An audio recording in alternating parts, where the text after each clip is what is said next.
página 15, dice, hermano. Sí, señor.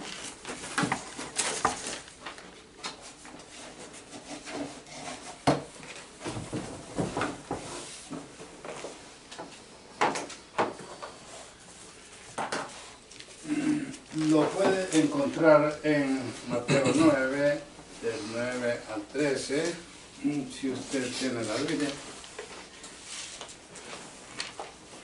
Podemos leer esos versículos. Mateo 9, del 9 al 13.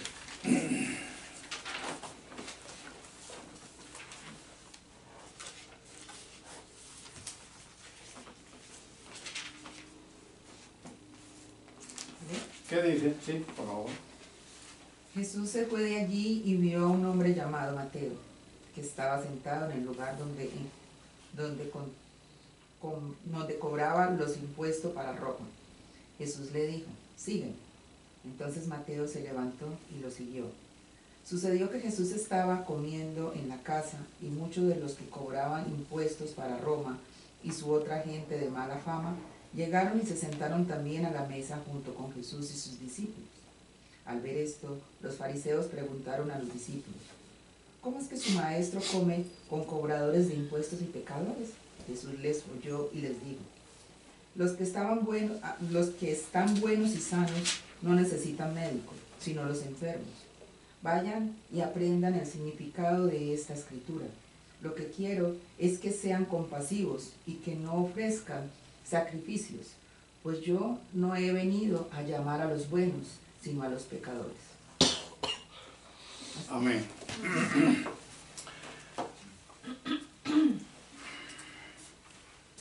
Podemos describir a un publicano, en el caso de Mateo, era un servidor público del gobierno de Roma. Recordemos que Israel, lo que hoy es Israel, era una provincia romana. Había caído en manos del imperio de Roma y Mateo era un servidor del imperio al ser cobrador de impuestos. Mal trabajo. Un trabajo bastante lucrativo porque ellos, para hacerse un salario mayor, cobraban más de lo establecido. Y por eso se ganaron el calificativo de ladrones. Eran ladrones. Saqueo es el otro caso típico que conocemos de cobradores de impuestos. Decía pues que podemos describir un tanto a un publicano. Eran avaros. Todos sabemos lo que significa la palabra avaro. Otros dicen avaro. Es avaro.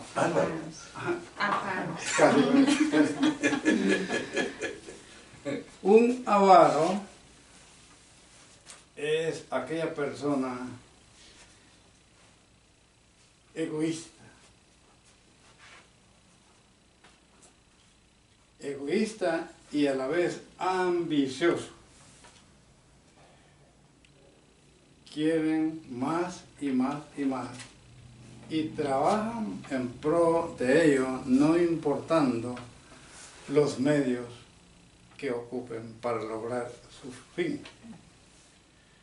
Ellos se hacen dueños del famoso slogan, dicen, de los jesuitas: el fin justifica los medios.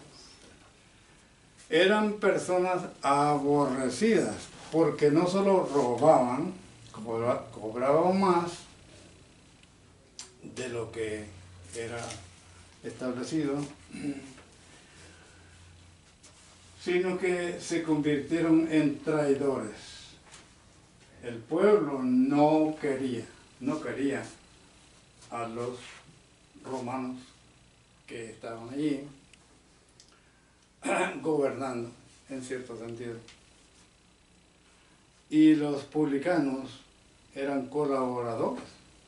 Judíos, colaboradores. Eran judíos. Sí, eran judíos, colaboradores con el Estado romano, y esto los hacía traidores. Eran gente no grata.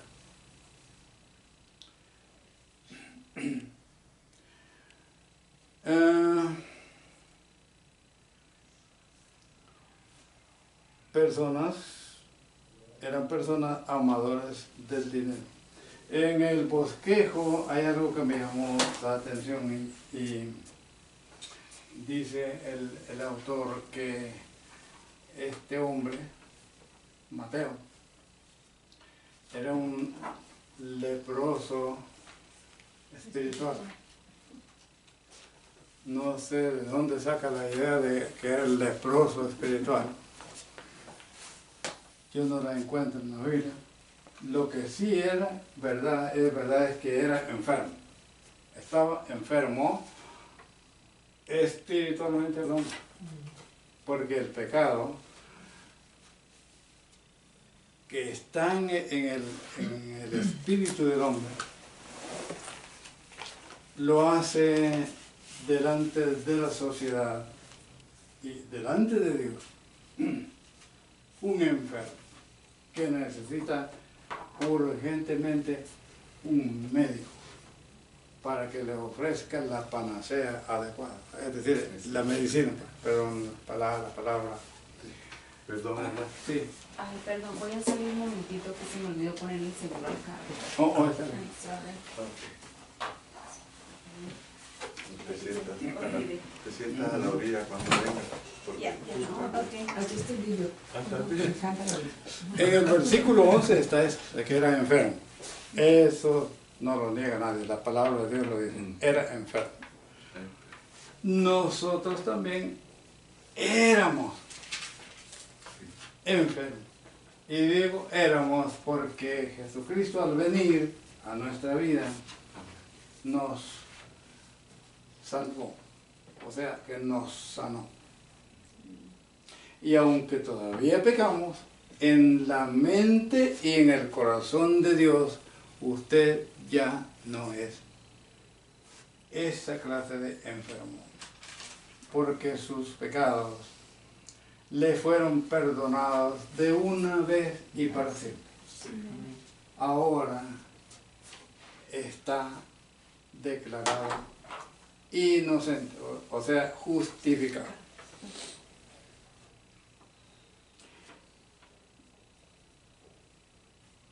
¿Qué significa el nombre Mateo? Nombre romano. Leví en hebreo. El escritor del bosquejo dice esto, y es un poco raro eso para mí. En mi mente resulta un tanto extraño. Dice que el nombre Leví era su nombre religioso y se basa en que de la tribu de Leví es que Dios escogió a sus ministros. Eso es cierto, eso no lo puede negar nadie. Pero decir que el nombre de Mateo, Leví, era su nombre religioso, es decir, demasiado. Sí, se relaciona, ¿no? Pero no cae exactamente en la verdad, considerando quién era Mateo. Era un hombre desorientado, un hombre que olvidó quién era. Era del pueblo que Dios había escogido para ser su siervo. El pueblo de Israel, y él, al convertirse en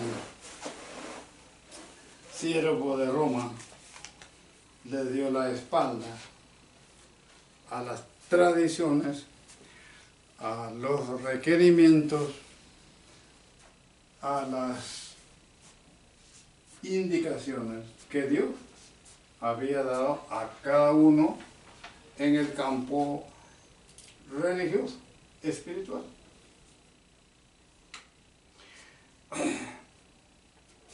¿Qué significa el nombre Mateo? Me gusta mucho. Lástima que Mateo lo olvidó. Don de Yahvé. Don de Dios. Eso significa. Mateo, ¿dónde? Mateo, don de Dios. Para los judíos y especialmente para los griegos, el nombre era muy importante en su significación. La palabra nombre también, y de manera particular, la usa Jesús para sí mismo. Él se llama el Hijo del Hombre. Y cuando invita a los seguidores a orar, la palabra de Dios enseña que debemos orar en el nombre de Jesús. ¿Qué significa el nombre de Jesús para ustedes? ¿Alguien quisiera compartir con nosotros, con todos, lo que piensa del nombre de Jesús? ¿Qué es el nombre de Jesús? ¿Alguien? Estudiantes. Tengo que estudiar. No me quedan viendo. Previa a la participación de usted. Bienvenida nuestra hermana, se me olvidó, perdona. Es un privilegio tener a nuestra hermana. Gracias. Ella es una sierva del Señor. Yo me he dado cuenta, he oído por allí, he visto algunas fotografías en las que ha participado en el Perú dando conferencias. Gracias a Dios. Pues sí, Amén. ¿alguien podría compartir algo sobre el nombre de Jesús? ¿No? La hermana me Pero incluyó como... usted. No, me señaló a mí, pero yo puedo decir como estudiante humildemente y de corazón que, como dice Pablo, lo que yo aprendí, eso he enseñado. Por supuesto. Y Sí. lo que aprendí de mi pastor es que Jesús significa Salvador y es tu Salvador. Y eso de ahí no ha cambiado en mi vida. La palabra Jesús significa para mí mi salvación.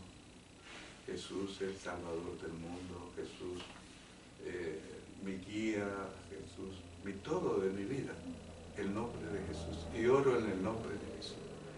Y cuando oigo que no oran en el nombre de Jesús, me siento incómodo. Yo me siento también así. Muchos oran en el nombre del Padre, del Hijo. Sí. Es un error. Sí, No yo se no debe entiendo orar a quién así. están orando, ¿cierto? ¿A quién? ¿A quién están orando? Sí, pero eso lo Dios dice. orando a sí mismo, porque la Trinidad habla de Dios. Dios te pido que en el nombre de Dios.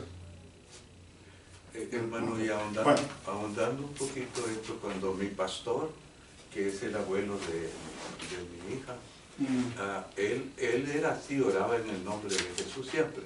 Pero cuando pasó la revolución allá y hubo un movimiento de iglesias y pastores, cuando él vino aquí a Estados Unidos oraba en el nombre del Padre, del Hijo y del Espíritu Santo. Y me sorprendió cuando dijo, y oramos en el nombre del Padre. Y yo dije, ¿qué está pasando? Pero no lo cuestioné por respeto y reverencia, ¿verdad? Porque solo él sabía lo que había pasado, pero lo que sucedió en Nicaragua es que hubo una piñata allí de doctrinas, de iglesias, una confusión de todo, y los pastores que oraban sonaba muy bonito oratoriamente, pues sí, y con todo poder, porque no solo oraban en el nombre de uno, es como que le echaban el ejército de tierra, el ejército, la Navy, la Fuerza Aérea, toda la potencia del Estado, decía, y oramos en el nombre del Padre, del Hijo y del Espíritu, y la iglesia toda decía, amén. Era una guerra, y así vino. Cosmándricos. Sí, Sí, son cosmándricos, porque van donde va Vicente. varón de sí.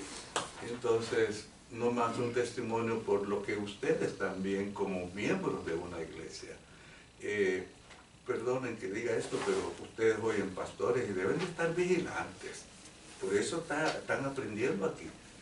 Vigilantes, que cuando oigan a los pastores orar en el nombre del Padre, oye, ¿a dónde fuiste a orar? Bueno, perdón, pero esa era una... La hermana quería hablar. Espera. Más bien, por lo que quiero decir es más bien por eso, porque quería decirle gracias, hermano, por permitirme estar aquí, pero quiero respetar la integridad de su aula, de su clase, así de que, disculpe si no participo, pero No, si está quiere, o sea, me puede preguntar directamente algo, pero no quisiera, quiero que las jóvenes, las hermanas estudiantes se sienten, se sientan totalmente libres y confortables en sus respuestas, Sí. pues por eso. Dueña de ti. Estoy de acuerdo con usted, me gusta su manera de pensar, yo así pienso, Sí, hermano. pero por cuestión de enriquecimiento, porque aquí... Amén. Gracias, Ok, hermano. bueno, el nombre, perdón, hijo que te dé la espalda. Esta es la palabra técnica para nombre en el Nuevo Testamento. Por supuesto, esta es transliteración del idioma original, traída pues al español, onoma. Onoma es la palabra nombre y se usa para distinguir a una persona, animal o cosa de otra, como en español. Igual, pero aquí viene lo interesante, por lo menos para mí. El nombre, Muchas gracias, muy amable. el nombre dice lo que la persona es. El nombre de Jesús habla de su carácter. Habla del carácter de Jesús. Habla de su autoridad. Habla de su ética. Habla de su propósito.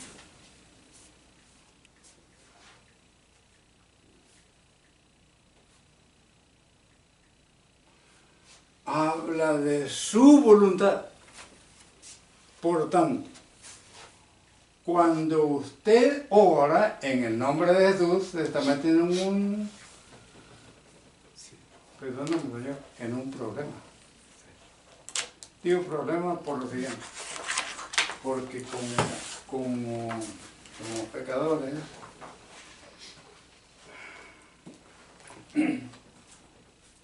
vamos a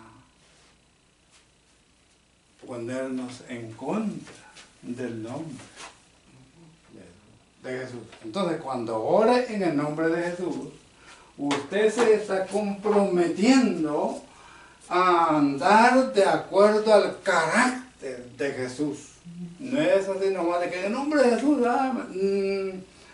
eso es fácil decir, pero si usted cree la Escritura, si usted toma en cuenta la palabra de Dios, usted se está comprometiendo con Dios. Se está metiendo, como decimos en mi tierra, en un berenjenal.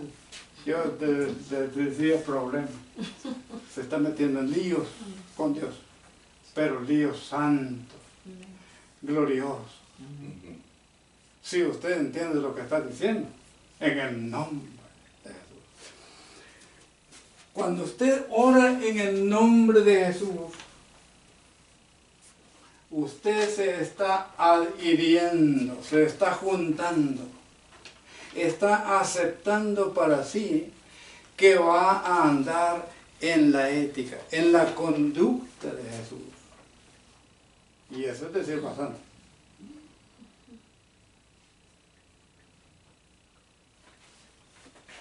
¿Qué te parece? Si usted ora en el nombre de Jesús, pero no se sitúa de acuerdo a la voluntad de Dios, entonces están negando el nombre de Jesús.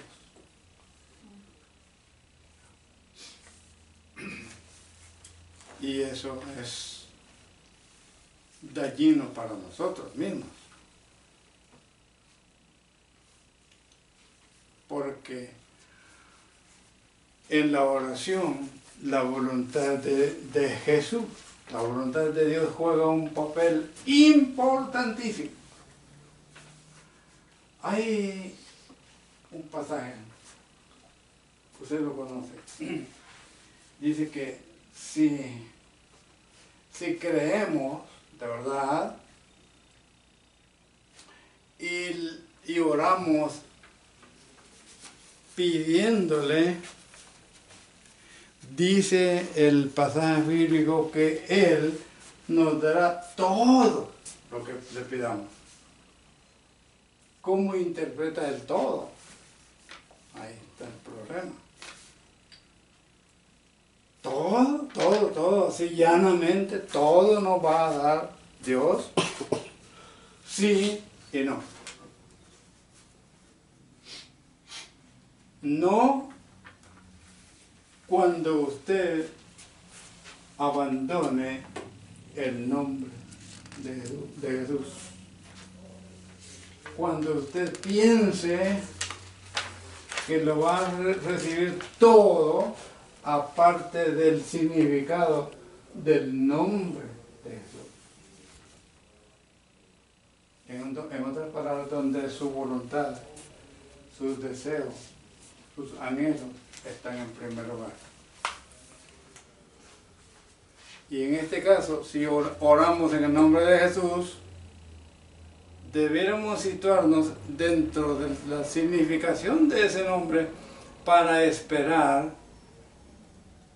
la voluntad de Dios. Y cuando nos situamos dentro de ese pensamiento y camino, nos dará todo. Ese todo, yo lo pongo entre comillas, porque está sujeto a eso. Todo. Sí, todo lo que usted pida, el Señor se lo va a dar, todo. Pero todo aquello que esté de acuerdo al nombre de Jesús, a su propósito, a su carácter, etcétera, etcétera. Esto es muy más amplio, solo estoy dando pormenores pequeños, pero que ayudan a entender lo que es orar en el nombre. Cuando hiciste esa pregunta del nombre de Jesús, se me vino a la mente que es, por lo menos en mi experiencia, es una definición doble. Una es el Salvador, amoroso, poderoso, justo. Por el otro lado, es víctima de vituperio y de ridículo en el mundo. Y ahora hablando del compromiso que uno obtiene como cristiano de hablar el nombre de Jesús, me pregunto si también los que no creen obtienen ese compromiso, y pregunto porque tuve una experiencia con un señor de que le estaba hablando acerca de Jesús y inmediatamente dijo: no me hables de y dijo una mala palabra. Y en unos cuantos días tuvo un accidente y perdió a su niña, su hija. Y me pregunto si también los incrédulos obtienen esa respuesta de Dios por usar bien o mal el nombre de Jesús. Claro. Porque esto último que dicto, Mario, ¿por qué? ¿Por el bien o el mal? Sí, si los incrédulos también obtienen esa responsabilidad. Sí. Solo era ¿Está bien? esto solo era una colaboración, porque se oye mucho en el nombre de Jesús. Cuidado, cuidado con usar así el nombre del Señor, porque se está metiendo en compromiso. Sí. Ore en el nombre de Jesús, sí, pero con esta conciencia de que usted va a estar siguiendo a Jesús. Bueno, a propósito de la palabra sígueme usada por El Salvador para con Mateo, significa un seguidor. Sígueme, un seguidor, un compañero. Expresa unión, semejanza.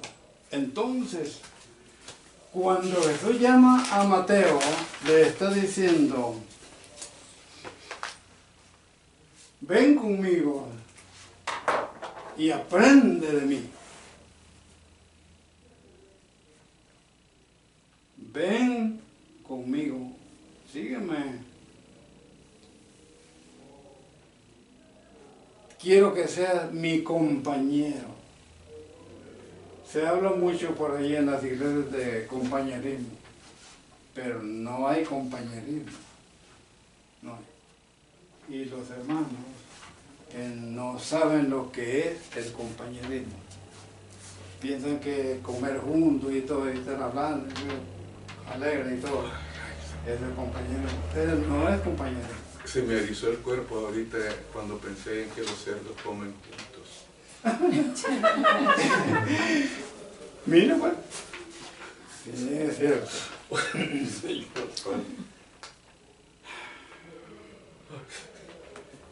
Un compañero es aquel que va conmigo, hombro a hombro, Amén. dispuesto a sufrir sus sufrimientos, a compartirlos. Un compañero es el que va conmigo dispuesto a morir por mí.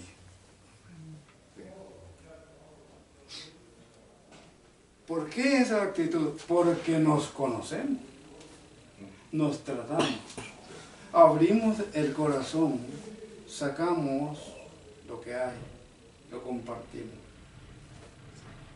No somos extraños, vamos hombro a hombro. Ese es ser compañero. Es como la palabra comunidad, se habla en nuestra comunidad. ¿Cuál comunidad no existe? Bueno, esa es otra cosa.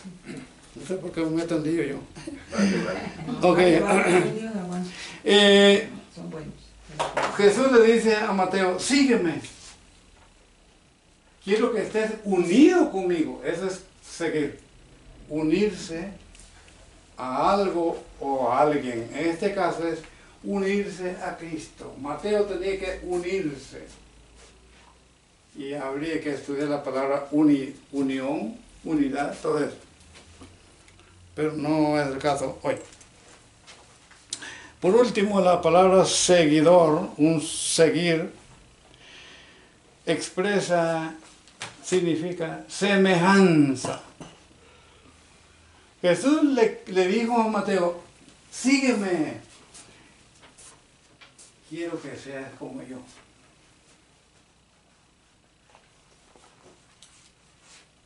Quiero que te parezcas a mí. Quiero que me imites para llegar a ser como yo. Lo estaba llamando al discipulado. Seguir para ser semejante al maestro. El verdadero alumno, el que verdaderamente aprende, llega a ser, ese es el fin primario de la enseñanza, llega a ser como su maestro. Por eso los filósofos griegos escogían a sus alumnos. No era cuestión de que yo me matriculo y ya, no. Era el maestro quien escogía a sus alumnos. Los medios conocía y eso le bastaba para captar, para ver las posibilidades de que éste llegara a ser un alumno, un discípulo, el que aprende. Y aprende de verdad, no asimilando, metiendo ideas en su cerebro, no. Aprende en el sentido de vivirlas, de hacerlas. Mateo estaba siendo llamado a vivir a Cristo y ser semejante a Él. Usted también. Y yo también. Debemos ser seguidores de Jesús, en el sentido de parecernos a Él. Y Él está trabajando en nosotros para lograr eso. Cada día la imagen de Dios que arruinó el pecado, el Señor la está restaurando para conformarnos a su imagen. La palabra sígueme es apocorrupteo, se la voy a escribir aquí para que la tenga y la use siempre para su vida y para la vida de los demás.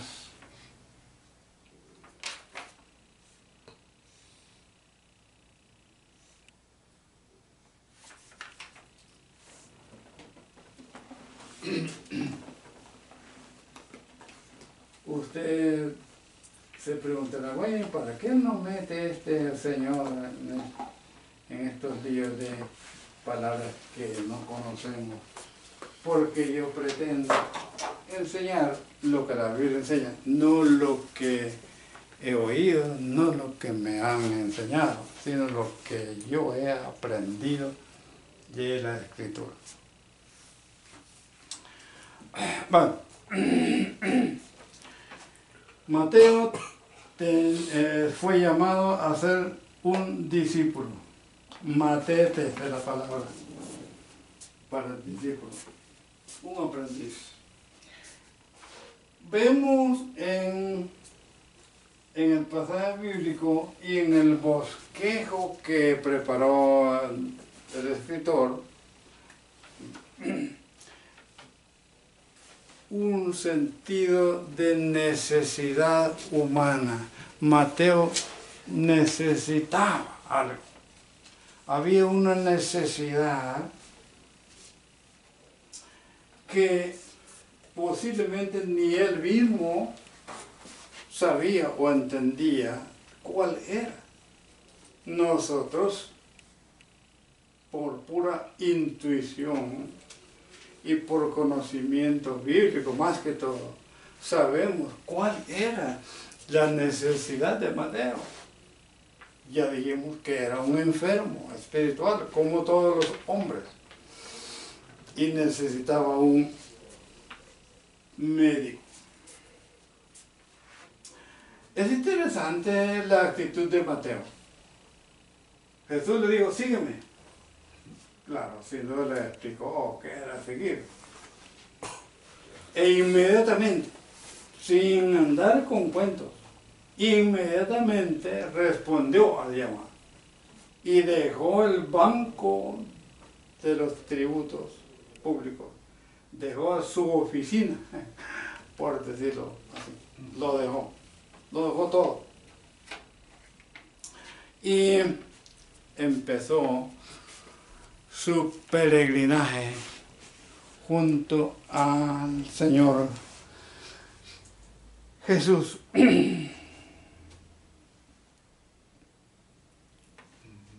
Sígueme. Fue impactado a tal punto de que no ofreció resistencia. aunque Calvino enseñó que se puede resistir, que no se puede resistir la gracia. Claro que se puede. La gran mayoría lo hacen. Pero Mateo no, Mateo era como la fruta madura que el sol está del medio de tocarle, ¡pum! Cae. Cayó rendido. Sí, cayó rendido. Y tan real, tan fuerte, tan impactante, diría, fue su experiencia con el maestro que decidió ofrecer un banquete a sus compinches publicanos, a sus amigos publicanos, e invitó a Jesús también y a sus apóstoles. Y allí, en el banquete, sucedió algo desagradable, porque los publicanos que asistieron al banquete se dieron cuenta de que ahí estaba Jesús, el que proclamaba la pureza, la justicia, el amor, en fin, todas esas gracias que el Espíritu da, Espíritu Santo. Y este Jesús se llevaba muy bien, se codeaba, decimos, con esta clase de gente, publicanos, pecadores. Esta gente, los publicanos, las prostitutas, los ladrones, los adúlteros, eran clasificados como gente mala, lo más malo que hay en la sociedad, gente de mal vivir. A eso le llamaban pecadores. Todos somos pecadores, pero ellos se ganaron el calificativo de pecadores. Eran lo más ruin de la sociedad en su pensamiento.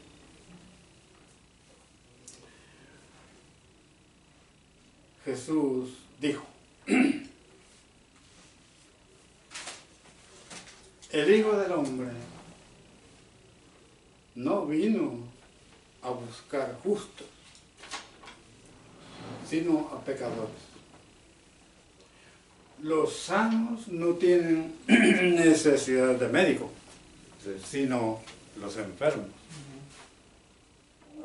Una lección que nosotros podemos usar en nuestra tarea evangelística, haciendo conciencia, confrontando al pecador con su mal, con su pecado. Hay que hacerle verdadera conciencia al hombre de que es pecador. Y que no es broma, es pecador. Y hay que explicar lo que es el pecado, en fin. Bueno, tarea evangelística.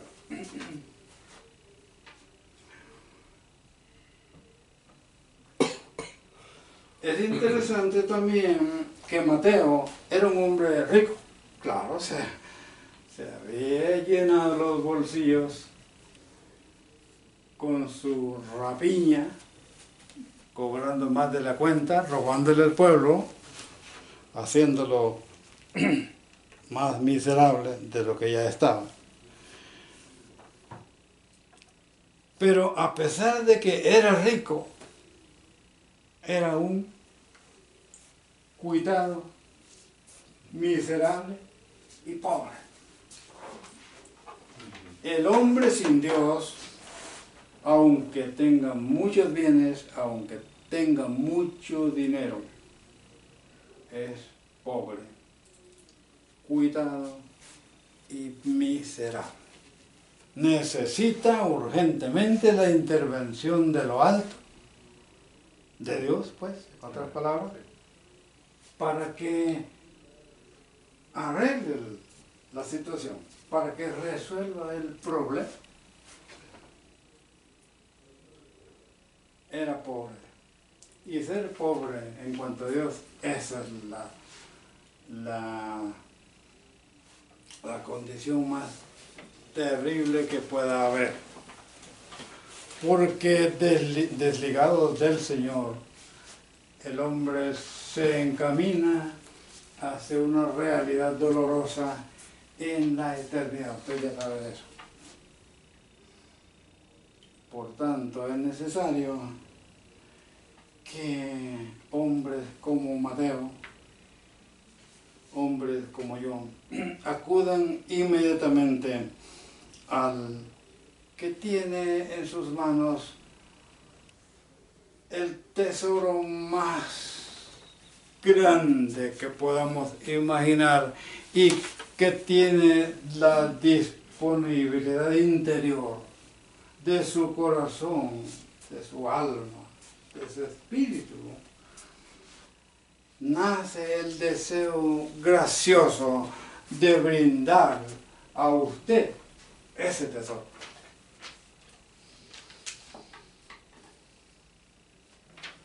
El reino de los cielos, con sus concomitantes, con sus acompañantes, el perdón de los pecados, la salvación del alma o espíritu, como usted le llame, la vida eterna, la comunión íntima con la deidad,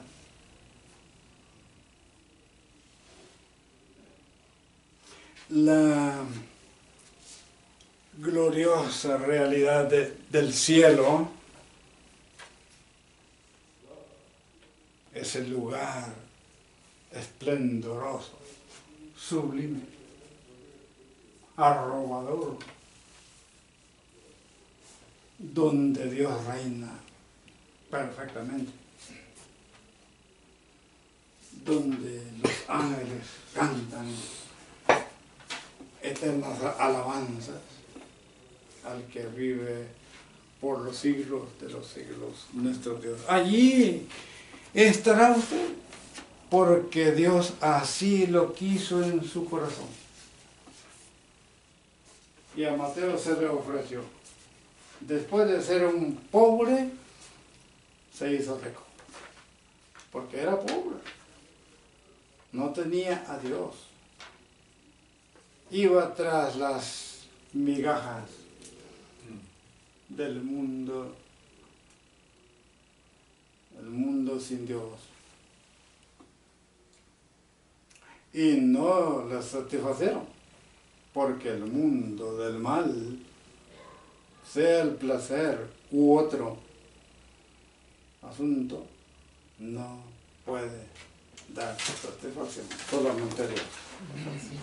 Y Mateo lo entendió y inmediatamente siguió a Jesús. Dice el autor del bosquejo, me gusta mucho esta idea, abrió dos puertas Mateo. Abrió la de su corazón, satisfizo el deseo de Jesús en Apocalipsis 20, me parece, donde dice, he aquí yo estoy a la puerta y llamo, si alguno abre la puerta, entraré a él, cenaré con él y él conmigo. Mateo abrió la puerta de su alma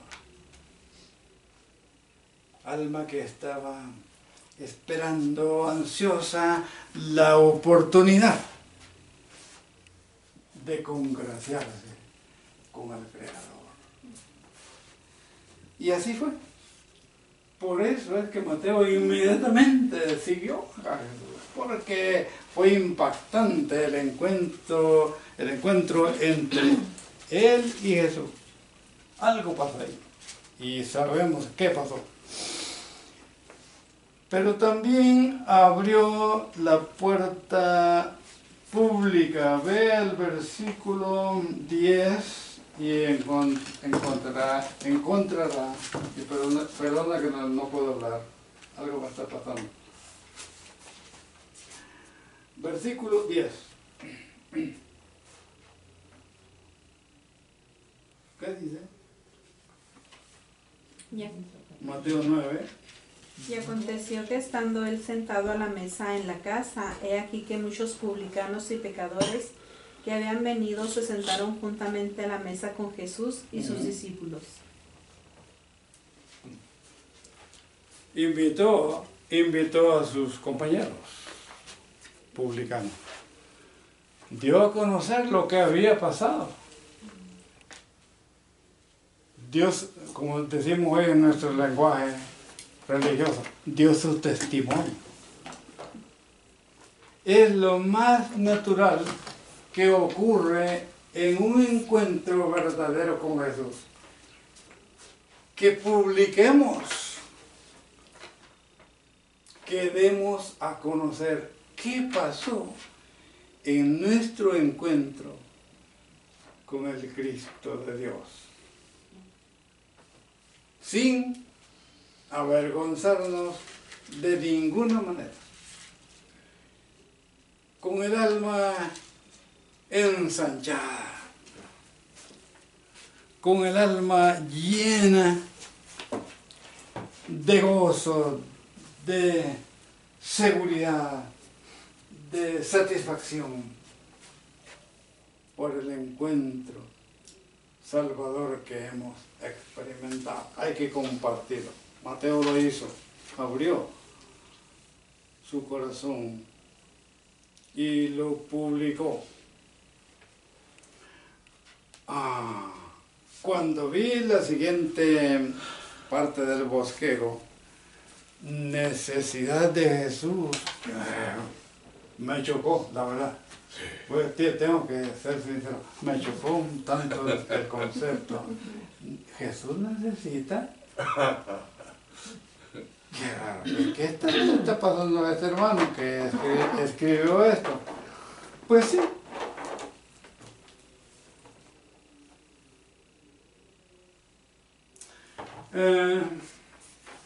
En algún sentido, Jesús necesita. Necesita no porque a Él le falte algo. Él lo tiene todo. Él es Dios. Él es el pleroma, dice lo que saben hablar. Amén. El pleroma. Es que me cuesta hablar. Es la plenitud. Eso quiere decir plenitud. Pleroma. Él es la plenitud de Dios. Él lo tiene todo. Él no necesita nada. Sin embargo, Dios necesita. Yo diría, Dios espera. Cristo espera con ansiedad. Cristo espera con amor. Sus brazos están extendidos, listos para dar la bienvenida a aquel que abre su corazón para que Él entre allí y haga la obra para la cual Dios lo envió. Es que la deidad, hermano, Dios, en otras palabras, al planificar la salvación de los hombres, vio con anticipación la respuesta de los hombres a su revelación y a su plan salvador, y cuando ocurre que un pecador abre su corazón, Él ha sido satisfecho en su propósito eterno para planificar la salvación. En ese sentido, Él necesita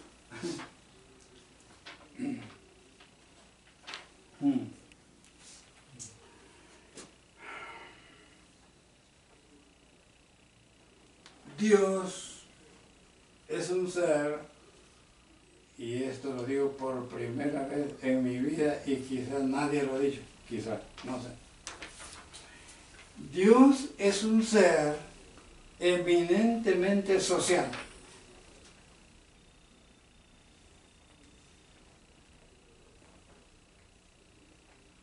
En su contextura esencial, en su naturaleza existencial.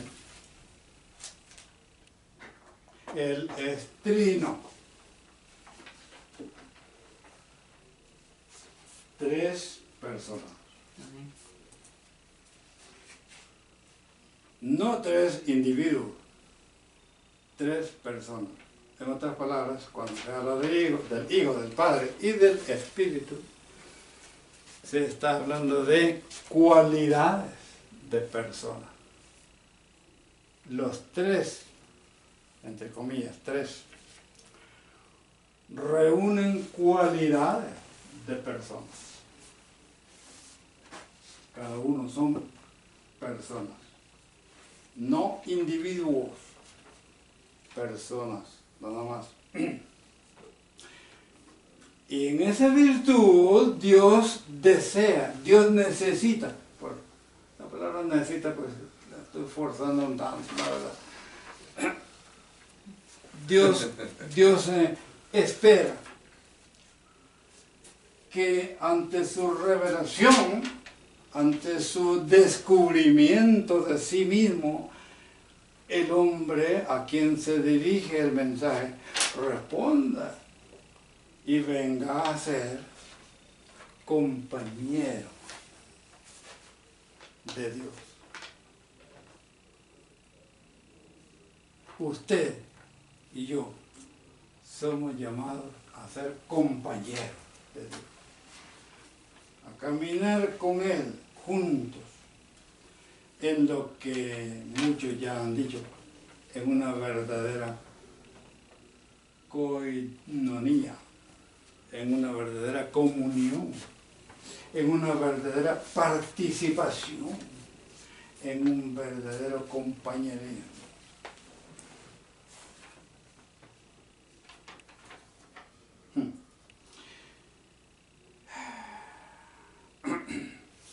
Nos preguntamos, ¿qué vio Jesús en Mateo para llamar? ¿Qué había en Mateo? ¿Alguien podría decirme? ¿Qué había en Mateo para que Jesús lo llamara? Un pecador que no se hacer nada. Un pecador. No había nada más en Mateo que pecado. Y Jesús le dice, sí. ¿Para qué quería Jesús a un pecador que lo anduviera siguiendo? Qué mal gusto. El amor de Jesús no tiene límite. Y le gusta, le encanta estar con los pecadores. Y que los pecadores le sigan. Que le sigan, no literalmente hablando, caminando, moviendo las piernas, los pies. No, que le sigan, ¿no? En el sentido en que aparece seguidor. A él le encanta que le sigan. La pregunta clásica aquí es, ¿le estoy siguiendo? ¿O simplemente estoy hablando? Lo correcto sería que yo le esté siguiendo y sea verdaderamente un cristiano. Dicen que cristiano quiere decir seguidor, no sé, tal vez sí. Y si es así, yo soy cristiano, quiero ser cristiano. 5 Siguiendo a minutos, Jesús. 5 minutos para ¿Sí? cerrar. 5 minutos, 5 minutos. Bueno. para cerrar. Ujú. Jesús quería la comunión con Mateo, así como quiere la nuestra con él.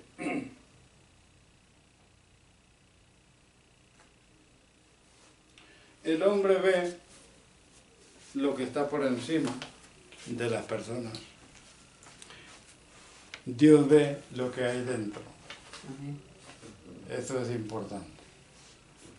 Yo puedo ser, no quiero ser, pero puedo ser, y quizás lo soy, un mal cristiano, un mal seguidor de Jesús. Porque peco a cada rato, a cada instante. Y por mi pecado, ¿no? Alguien podría decir, bueno, échenos, sáquenos. Cierren las puertas del cielo y abran de par en par las del Gehenna, el infierno. ¿Para qué gente ahí? Es un pecador. Jesús no me ve así. Sí sabe que soy un miserable pecador.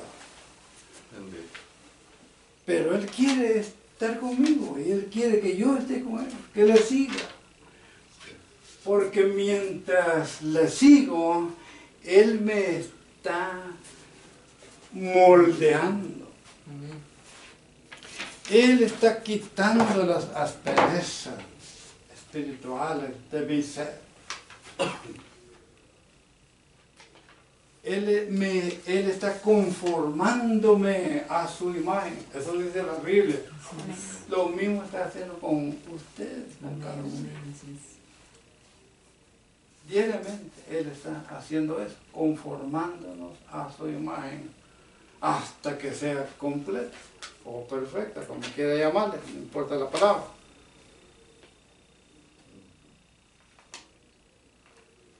Y vamos hacia ese estado de completud.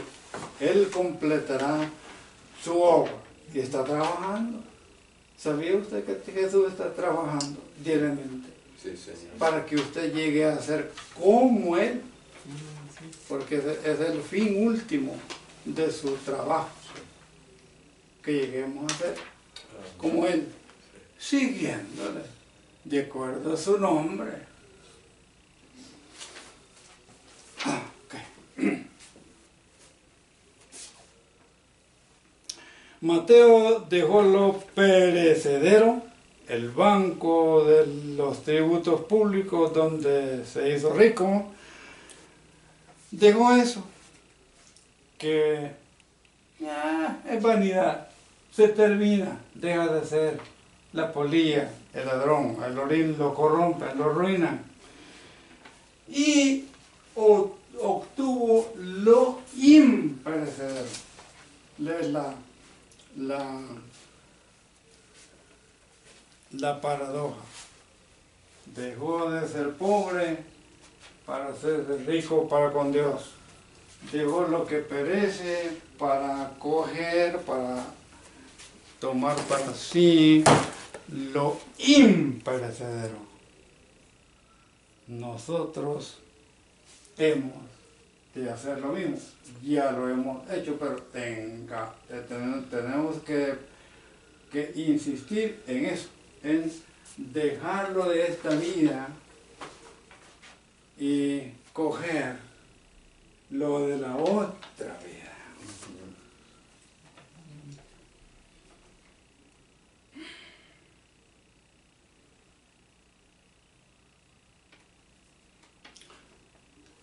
Jesús usa lo vil, lo que no sirve, lo repudiable, lo malo, para sus propios fines.